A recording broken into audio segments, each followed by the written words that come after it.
دنیا کے اندر جتنے بھی شعبہ جات ہیں اور ان شعبہ جات سے جتنے بھی لوگ وابستہ ہیں، ان لوگوں کی کچھ نہ کچھ نشانیاں ہوتی ہیں۔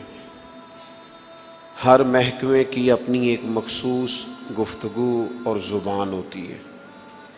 مختلف اداروں میں بولے جانے والے الفاظ مختلف ہوتے ہیں۔ انسان بعض اوقات اپنے کام سے، بعض اوقات اپنی زبان سے، بعض اوقات اپنے لب و لہجے سے پہچانا جاتا ہے کہ یہ کس شعبے کا آدمی ہے۔ آپ کسی شخص کو پگڑی داڑھی کے اندر دیکھتے ہیں تو اگرچہ اس نے فقط سنت شریعت سمجھ کر ہی اسے رکھا ہوا ہوتا ہے، لیکن اسے دیکھ کے بعض لوگ کہہ دیتے ہیں حافظ صاحب تشریف لائیے، قاری صاحب یہاں بیٹھیے، حضرت یہاں آ جائیے، کیونکہ عرف عام کے اندر یہ مزاج ہوتا ہے کہ داڑھی شریف، امامہ شریف یہ وضاقت علماء کی، قراء کی، حفاظ کی ہوتی ہے۔ اسی طریقے سے اگر کسی شخص کو آپ دیکھتے ہیں کہ اس نے ایک مخصوص لباس پہنا ہے اور ایک مخصوص آلہ گلے میں لٹکایا ہوا ہے، تو آپ اسے دیکھ کر پہچان جاتے ہیں کہ یہ شخص ڈاکٹر ہے، تو آپ اس سے ظاہر ہے اس کے شعبے کے بارے میں گفتگو کرنی شروع کر دیتے ہیں۔ کسی بھی شعبے سے تعلق رکھنے والا کوئی بھی شخص ہوتا ہے، اس کی کچھ علامات ہوتی ہیں، اس کے کچھ اوصاف ہوتے ہیں، اس کے اندر کچھ خوبیاں پائی جاتی ہیں۔ اس کے اٹھنے بیٹھنے، کام کرنے سے اور گفتگو کرنے سے اندازہ ہو جاتا ہے کہ بندہ کس شعبے کا ہے، کس مزاج کا ہے، کس طبیعت کا ہے۔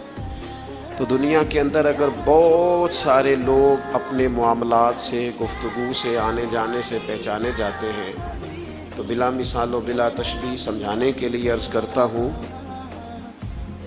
بندہ مومن کے اندر بھی کچھ خوبیاں ہوتی ہیں۔ جس طرح ڈاکٹری کی ڈگری لینے کے وجہ سے وہ ایک انسان تھا، عام آدمی تھا، لیکن ڈاکٹر بننے کے بعد اس کے اندر کچھ اضافی خوبیاں آئیں گی تو اسے ڈاکٹر مانا جانا پہچانا جائے گا۔ عالم بننے کے بعد یا کسی بھی شعبے کا کوئی بھی ماہر بننے کے بعد اس کے اندر کچھ مخصوص خوبیاں آتی ہیں تو پھر اسے اس نام سے پکارا جاتا ہے۔ یاد رکھیے گا میرے عزیز، عام بندہ، عام انسان جب مسلمان ہو جاتا ہے، جب مومن ہو جاتا ہے، کلمہ پڑھ لیتا ہے، اللہ رسول پر صدق دل سے ایمان لاتا ہے، اس کے اندر کچھ علامات پیدا ہوتی ہیں، اس کے اندر کچھ خوبیاں آتی ہیں، اس کا اٹھنا بیٹھنا، بات کرنا وہ بدل جاتا ہے۔ وہ جب کسی اچھی چیز کو دیکھتا ہے تو ماشاءاللہ کہتا ہے، سبحان اللہ کہتا ہے۔ وہ کسی چیز پر شکر ادا کرتا ہے تو الحمدللہ کہتا ہے۔ وہ جب بات چیت کرتا ہے تو اس کے لفظوں، جملوں، بات کرنے کے انداز سے محسوس کیا جا سکتا ہے کہ بندہ مسلمان ہے، مومن ہے۔ تو صاحب ایمان شخص وہ اپنی علامات سے پہچانا جائے گا، اگرچہ صبح قیامت تو یہ دیکھا جائے گا کہ اس کے اندر ایمان کتنا تھا، گہرائی کتنی تھی، لیکن روزمرہ کے معاملات کے اندر اسے خود بھی سمجھنا چاہیے، خود بھی اپنا اسے محاسبہ کرنا چاہیے کہ میرے اندر ایمانداری کتنی ہے اور میں مومن کتنا ہوں، اس بات پر اسے غور کرنا چاہیے۔ قرآن مجید کی مختلف آیات کے اندر اللہ تعالیٰ نے صاحب ایمان لوگوں کی علامات کو اور نشانیوں کو بیان فرمایا ہے۔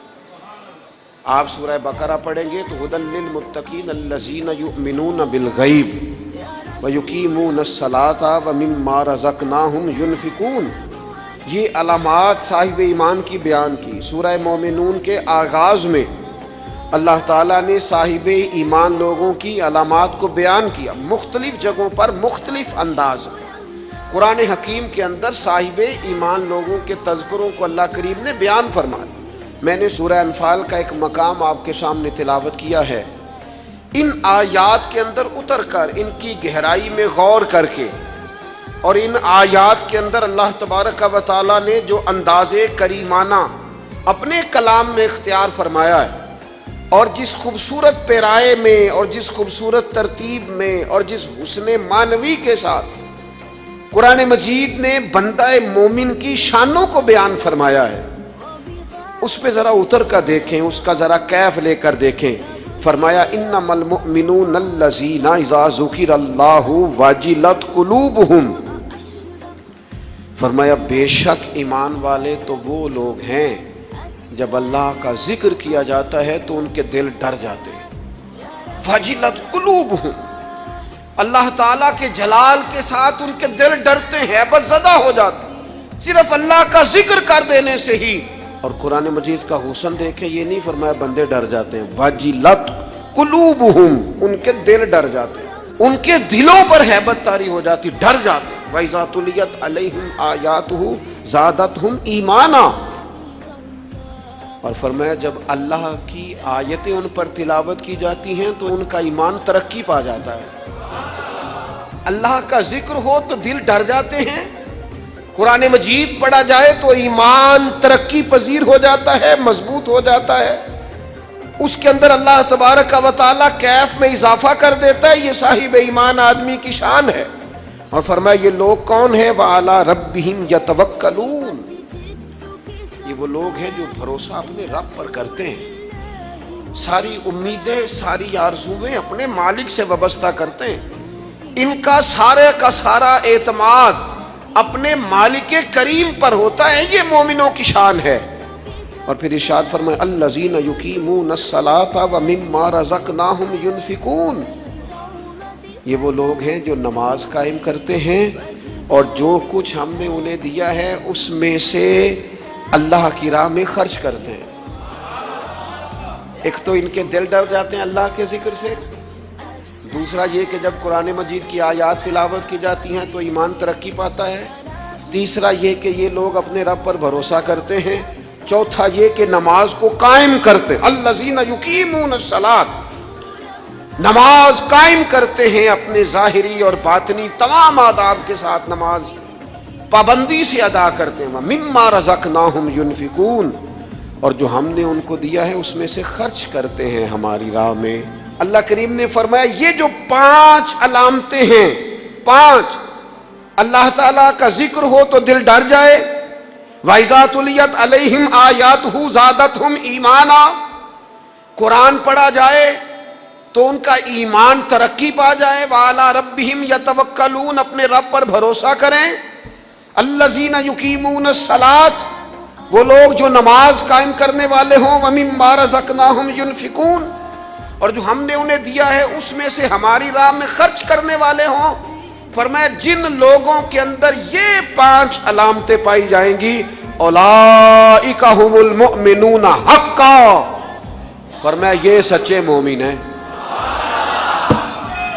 کرتے پھریں اپنے حساب سے لوگ تشریح نکالتے پھریں کہ میرے سے اچھا مسلمان کون ہوگا، لیکن رب کو قرآن کہتا ہے اپنا محاسبہ کر کے دیکھ لو، اس کا ذکر ہو تو دل ڈرتا ہے. اپنا محاسبہ کر کے دیکھ لو، قرآن کی آیتیں پڑھی جائیں تو ایمان میں ترقی ہوتی ہے.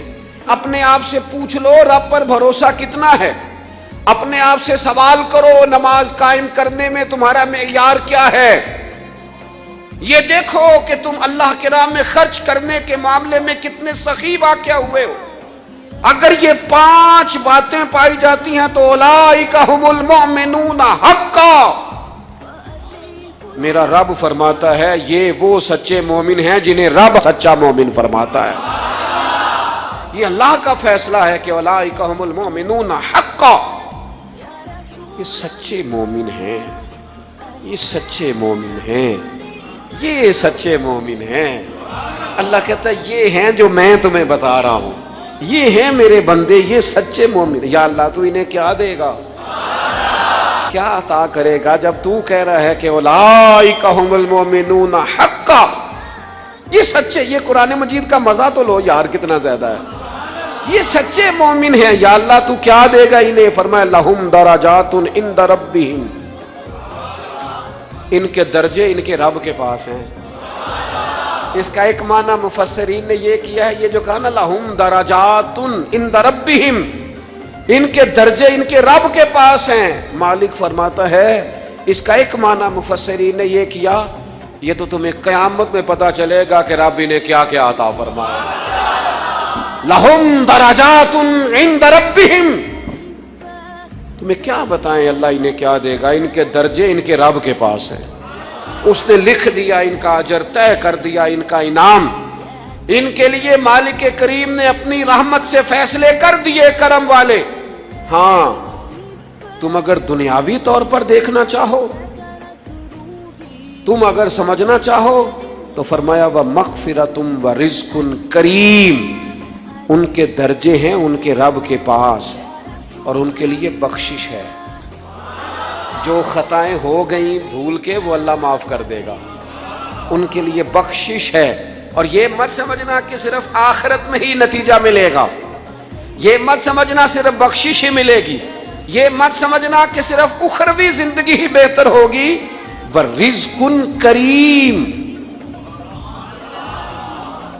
فرمایا ان کے لیے عزت والی روزی ہے۔ اوئے ہوئے ہوئے، اللہ کرے آپ سمجھیں قرآن مجید کا مزہ۔ وَرِزْقٌ کریم، انہیں میں باعزت رزق عطا کروں گا، روزی بھی ملے گی پر کہیں رسوا نہیں ہونا پڑے گا، روزی ملے گی پر ذلت والی نہیں۔ وَرِزْقٌ کریم، کبھی پلٹ کے دیکھو نا رب کے بندوں کی شان، اللہ انہیں رزق عطا فرماتا ہے تو عزت والا عطا فرماتا ہے۔ وقار والی روزی میں دوں گا، وقار والی۔ بس تم 5 چیزیں پیدا کرو اپنے اندر۔ ایک تو یہ دیکھو جب رب کی یاد ہوتی ہے تو دل ڈرتا ہے کہ نہیں، قرآن پڑھا جاتا ہے تو ایمان مضبوط ہوتا ہے کہ نہیں، تمہارا رب پر بھروسہ کتنا ہے، اعتماد خالق کتنا ہے، یہ اپنے اندر پیدا کرو۔ اور فرمایا نماز قائم کرو، اللہ کے راستے میں خرچ کرو۔ تم یہ 5 چیزیں پیدا کرو، رب کہتا ہے مومن بھی تم پکے ہو، درجے بھی بڑے دوں گا، جو خطائیں غلطی سے ہو گئیں وہ معاف بھی کر دوں گا۔ وَرِزْقٌ کریم، روزی ملے گی عزت والی۔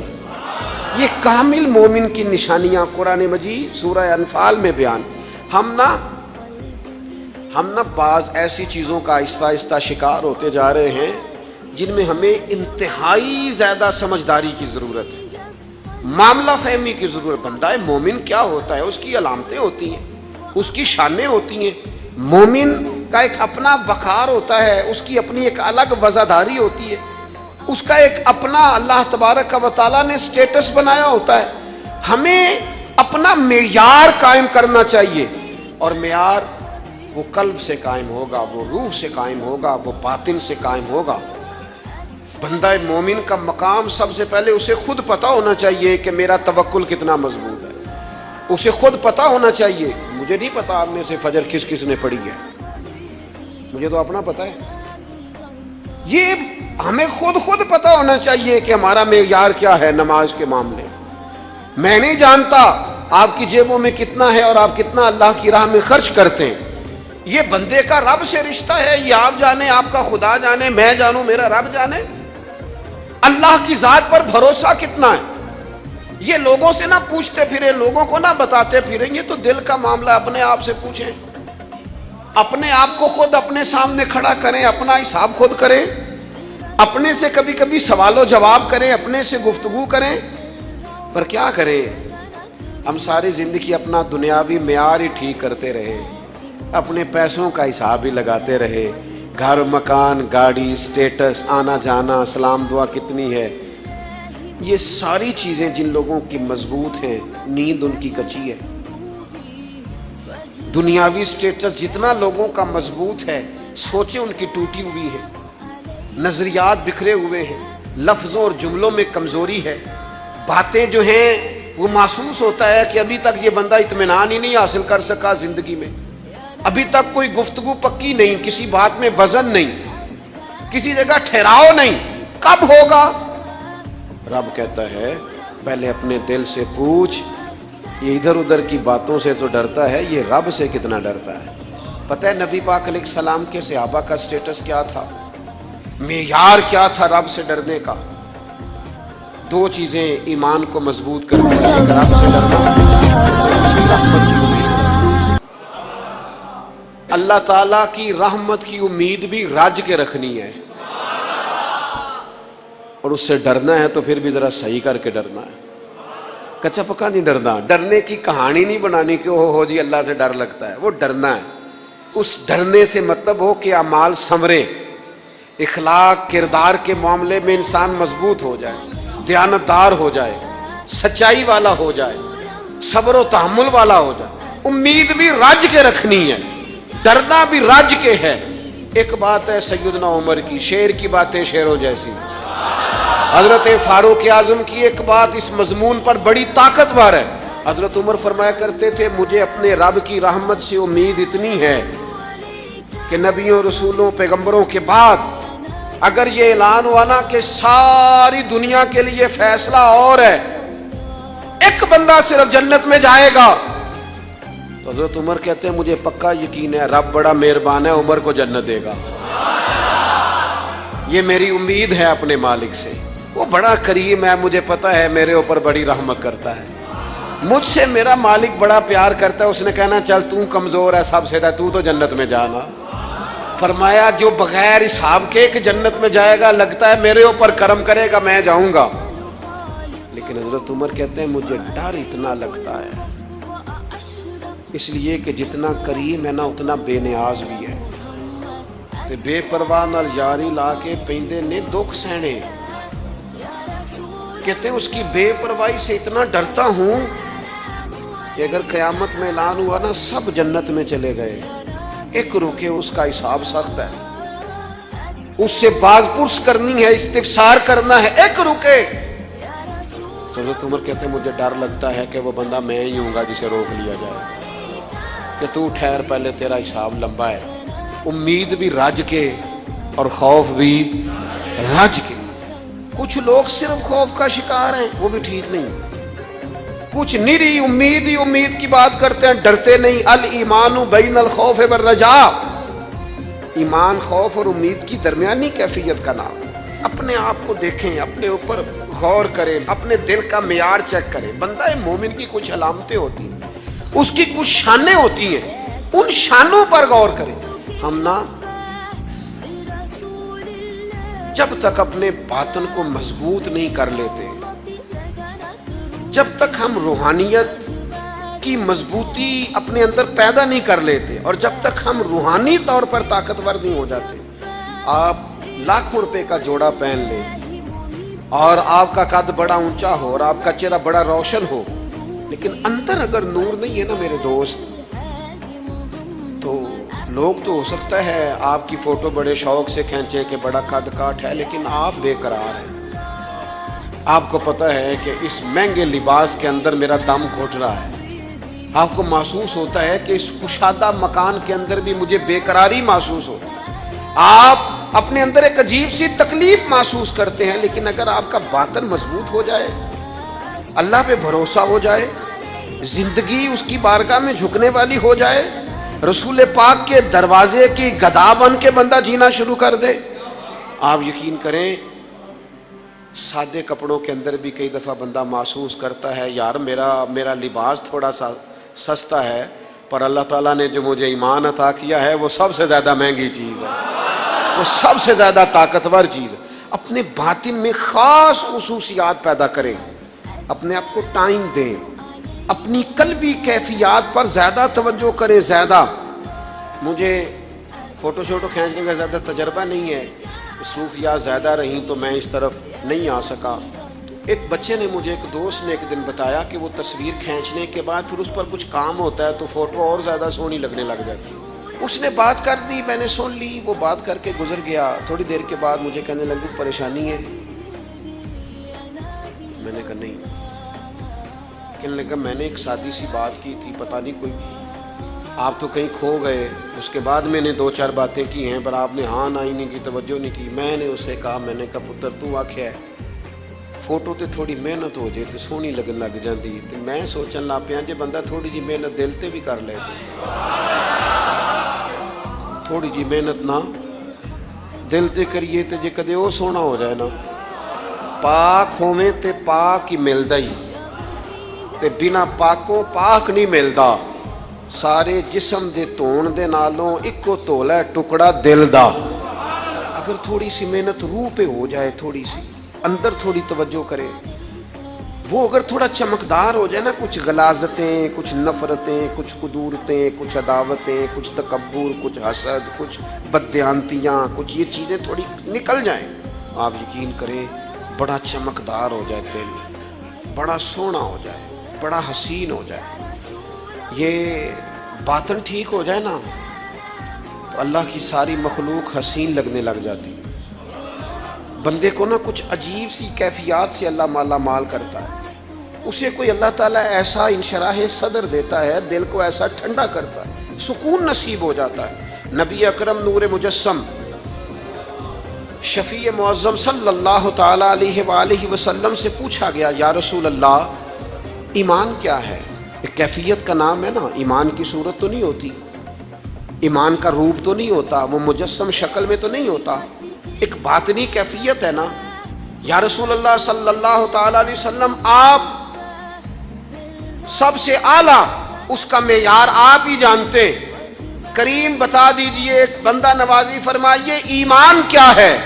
تو نبی اکرم صلی اللہ تعالی علیہ وسلم نے فرمایا، جب تمہاری نیکی تمہیں خوش کرنے لگے اور جب تمہارا گناہ تمہیں غمگین کرنے لگے تو مطلب یہ ہے کہ تم مومن ہو.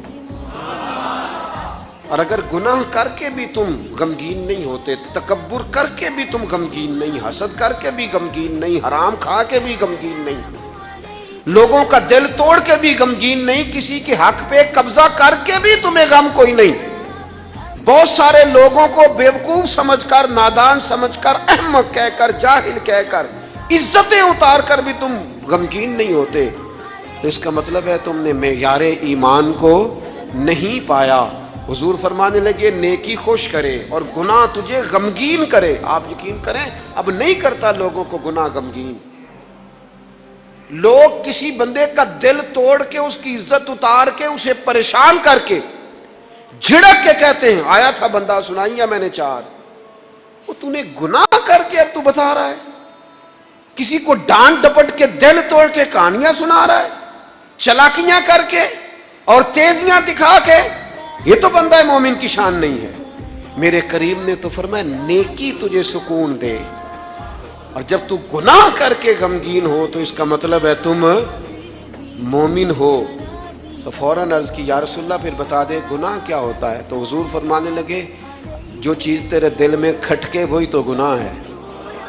وہ جو چبھ رہی ہے نا، مومن کے دل میں غلطی چبھتی ہے، کھٹکتی ہے، اسے پریشان کرتی ہے یہ غلطی، اگر وہ چبھتی ہے تو پھر اس کا مطلب ہے وہ گناہ ہے.